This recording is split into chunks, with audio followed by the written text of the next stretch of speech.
Bonjour à toutes et à tous, je voudrais vous parler de ce que nous apprennent des cyberattaques majeures que nous connaissons actuellement, pleine crise du Covid-19, sur la nécessité de repenser une certaine approche des organisations, et notamment de la stratégie. Pourquoi ? Parce que nous connaissons actuellement un taux d'attaque absolument sans précédent en période de crise majeure. Interpol a alerté à ce sujet, Europol a alerté à ce sujet. Alors évidemment, les crises ont toujours été des périodes particulièrement intéressantes pour des escrocs, y compris des cybermalveillants habiles. On l'a vu à l'occasion de la crise financière de 2008. Pourquoi ? Parce que durant cette crise financière, de nombreuses attaques ont été menées, mais essentiellement contre des institutions financières. On peut citer des banques, on peut citer le Nasdaq, mais également contre certains particuliers. Comment ? Au travers de fausses propositions d'investissement. Mais ça restait, somme toute, assez limité à un domaine particulier. Le deuxième enseignement qu'on a pu tirer au niveau des crises, c'est en 2015. Malheureusement, au travers des attentats qui ont endeuillé notre pays, et notamment les attentats contre l'Hypercacher et Charlie Hebdo, eh bien, plus de 20 000 sites français ont été défacés par des hackers terroristes. Alors évidemment, c'était une attaque de niveau 1. Ça veut dire quoi ? Ça veut dire tout simplement que c'était un simple, entre guillemets, d'effaçage de site. On supprimait la page principale du site et on rajoutait un message soutenant les terroristes. Néanmoins, ça a quand même été quelque chose de très conséquent. En parallèle de ça, tout le monde se rappelle du hashtag Je suis Charlie.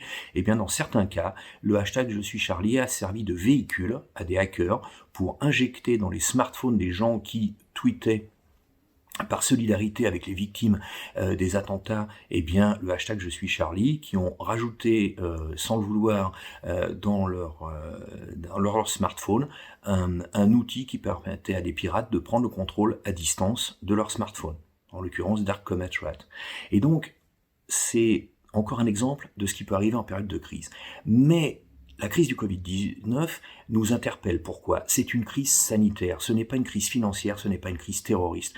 Et donc, jusqu'à présent, je ne dirais pas qu'un certain gentleman agreement prévalait, mais néanmoins, les hackers étaient, en cas de crise majeure, et notamment d'essence sanitaire, assez peu actifs.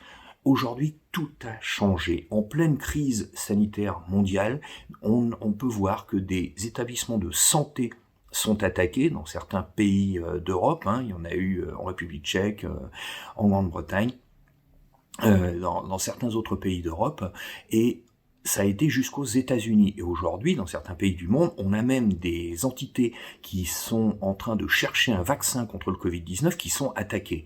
Donc, il n'y a plus de limite. C'est comme si un mur invisible avait été franchi. Et ça interroge. Alors évidemment, quels sont les attaquants ? Bien malin qui peut le dire. Il faut arrêtez de penser que le hacker, c'est un petit jeune qui fait ça depuis chez lui, ou au cybercafé du coin. Ce n'est plus vrai. Depuis Snowden, on sait très bien qu'il y a d'autres acteurs, et notamment les services de renseignement.